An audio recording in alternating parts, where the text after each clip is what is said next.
Praise the lord. ದೇವರ ಮಕ್ಕಳೇ, ಎಲ್ಲರೂ ಚೆನ್ನಾಗಿದ್ದೀರಾ ಅಂತ ನಾನು ನಂಬ್ತಾ ಇದ್ದೀನಿ. ದೇವರು ನಿಮ್ಮೆಲ್ಲರನ್ನು ಆಶೀರ್ವದಿಸಲಿ. ಅರ್ಥ ಆಯ್ತಾ? ಬನ್ನಿರಿ, ಒಂದು ನಿಮಿಷ ಕಣ್ಗಳನ್ನು ಮುಚ್ಚಿ ಪ್ರಾರ್ಥನೆ ಮಾಡೋಣ. ಅರ್ಥ ಆಯ್ತಾ? ಪ್ರಾರಂಭವಾಗುವುದಕ್ಕಿಂತ ಮುಂಚೆ ಪರಿಶುದ್ಧಾತ್ಮನ ನಾವು ವೆಲ್ಕಮ್ ಮಾಡೋಣ. ಪರಲೋಕ ತಂದೆಯೇ ಸ್ತೋತ್ರ. ಸ್ವಾಮಿ, ಪರಿಶುದ್ಧಾತ್ಮನನ್ನು ಸ್ವಾಗತ ಮಾಡ್ತಾ ಇದ್ದೀನಪ್ಪ. ದೇವನೇ, ನೋಡುವವರು, ವಿಡಿಯೋ ನೋಡುವವರು ಆಶೀರ್ವಾದ ಹೊಂದಿಕೊಳ್ಳತಕ್ಕ ಹಾಗೆ ದೇವನೇ ಸ್ತೋತ್ರ. ನಿನ್ನ ಪ್ರಸನ್ನತೆ ಎಳೆದು ಬರಲಿ. ಪರಿಶುದ್ಧಾತ್ಮನು ಕೊಡುವ ಆಲೋಚನೆಯ ಪ್ರಕಾರವಾಗಿ ವಾಕ್ಯ ನುಡಿಯುವುದಕ್ಕೆ ನನ್ನನ್ನು ಆಶೀರ್ವದಿಸು. ಯಾವ ಡಿಸ್ಟರ್ಬೆನ್ಸ್ ಬರಬಾರ್ದು ಕರ್ತಾವೆ. Thank you Jesus, thank you Lord. ಎಲ್ಲ ಮಹಿಮೆ ನಿನಗೊಬ್ಬನಿಗೆ ಸಲ್ಲಲಿ, ಜೀವವುಳ್ಳ ತಂದೆಯೇ, ಆಮೇನ್. ಬನ್ನಿರಿ, ಈ ದಿನ ತೆಗೆದುಕೊಂಡಿರುವ ವಾಕ್ಯ ಯೆಶಾಯ 40:27-31 ಬನ್ನಿರಿ, ಓದಿಕೊಳ್ಳೋಣ. ನಮಗೆಲ್ಲರಿಗೂ ಆಶೀರ್ವಾದದ ವಾಕ್ಯನೇ. ಯೆಹೋವನು ಬಳಲಿದವರನ್ನು ಯಾವ ರೀತಿ ಬಲಪಡಿಸ್ತಾರೆ ಎನ್ನುವುದೇ.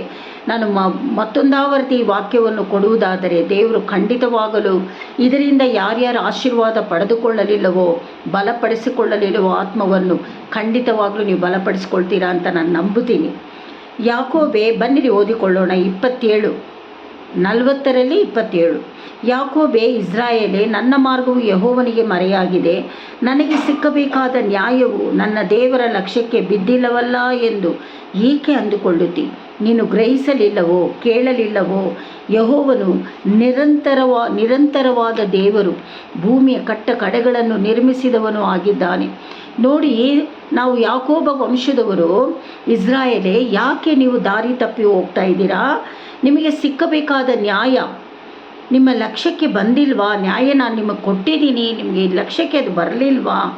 ಯೆಹೋವನು ನಿಮ್ಮ ಮಾತನ್ನು ಕೇಳಲಿಲ್ಲವಾ? ನಿಮ್ಮ ಪ್ರಾರ್ಥನೆಯನ್ನು ಕೇಳಲಿಲ್ಲವಾ?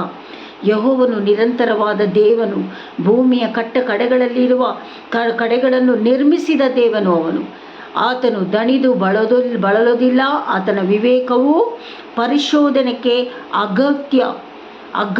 ಸೋತವನಿಗೆ ತ್ರಾಣವನ್ನು ಅನುಗ್ರಹಿಸಿ ನಿರ್ಬಲನಿಗೆ ಬಹುಬಲವನ್ನು ದಯಪಾಲಿಸುತ್ತಾನೆ. ನೋಡಿ, ಎಷ್ಟೇ ನೀನು ಬಲಹೀನತೆ ಆಗಿದ್ದರೂ ದೇವರು ನಿನ್ನನ್ನು ಬಲಪಡಿಸ್ತಾರೆ. ನಿನ್ನ ನ್ಯಾಯವನ್ನು, ನಿನಗೆ ನ್ಯಾಯ ಕೊಟ್ಟಿದ್ದಾರೆ, ನಿನ್ನನ್ನು ಆಶೀರ್ವದಿಸಿದ್ದಾರೆ.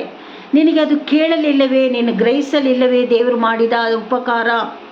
ನೀನು ಯಾಕೆ ಗ್ರಹಿಸಿಕೊಳ್ಳದೆ ಮತ್ತೆ ನೀನು ವೇದನೆ ಪಡ್ತಾ ಇದೀಯಾ? ದೇವರು ಈ ವಿಷಯದಲ್ಲಿ ವಾಗ್ದಾನ ಕೊಟ್ಟರೆ ದಣಿಯೋದಿಲ್ಲ, ಬಳಲೋದಿಲ್ಲ. ಅರ್ಥ ಆಯ್ತಾ? ಬಳಲಿದವರನ್ನು ಬಲಪಡಿಸುವ ದೇವನು, ಕೈ ಹಿಡಿದು ನಡೆಸುವ ದೇವನು. ಅಂಥ ದೇವರಿಗೆ ನಾವು ಮಹಿಮೆ ಸಲ್ಲುತ್ತಾ ಈ ಸಬ್ಬದಿನ ನಾವು ಈ ವಾಕ್ಯದ ಪ್ರಕಾರವಾಗಿ ಕರ್ತನ ನಾಮ ಮಹಿಮೆ ಪಡಿಸಬೇಕು. ಬನ್ನಿರಿ ಓದಿಕೊಳ್ಳೋಣ. 40:29 ಸೋತವನಿಗೆ ತ್ರಾಣವನ್ನು ಅನುಗ್ರಹಿಸಿ ನಿರ್ಬಲನಿಗೆ ಬಹುಬಲವನ್ನು ದಯಪಾಲಿಸುತ್ತೇನೆ. ಯಾರ್ಯಾರು ವೇದನೆ ಪಟ್ಟು ಸೋತು ಹೋಗಿದ್ದೀರಾ ಅಂಥವರಿಗೆ ದೇವರು ಹೆಚ್ಚಾಗಿ ಬಲಪಡಿಸ್ತೀನಿ ಅಂತ ವಾಗ್ದಾನ ಕೊಡ್ತಾ ಇದ್ದಾರೆ. ಯುವಕರು ದಣಿದು ಬಳಲುವರು, ತರುಣರು ಸೊರಗಿ ಮುಗ್ಗರಿಸುವರು. ಯೆಹೋವನನ್ನು ನಿರೀಕ್ಷಿಸುವವರೋ ಹೊಸ ಬಲವನ್ನು ಹೊಂದುವರು. ನೋಡಿ, ಯುವಕರು ದಣಿಯರು ಅವರು ಬಳಲೋಗ್ಬಿಡ್ತಾರೆ. ಯೆಹೋವನನ್ನೇ ನೋಡುವವರು ಒಂದು ಕಾಲಕ್ಕೂ ಬಳಲೋದಿಲ್ಲ. ಅವರು ಯೆಹೋವನ ಬಲವನ್ನು ಹೊಂದಿಕೊಳ್ಳುತ್ತಾರೆ ಎಂದು ದೇವರು ವಾಗ್ದಾನ ಮಾಡ್ತಾ ಇದ್ದಾರೆ ನಿಮಗೆ.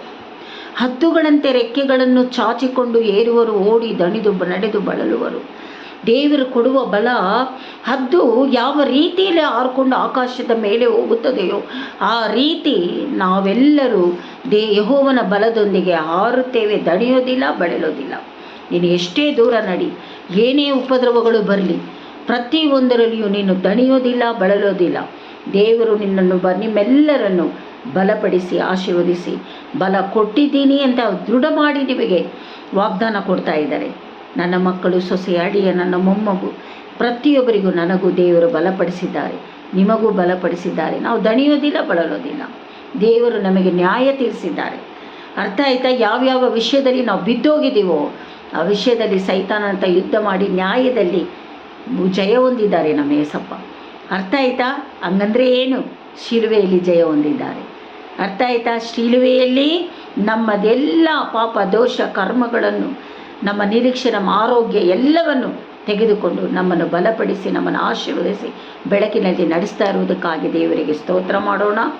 ನಿಮ್ಮೆಲ್ಲರೂ ದೇವರ ಆಶೀರ್ವದಿಸಲಿ. God bless you.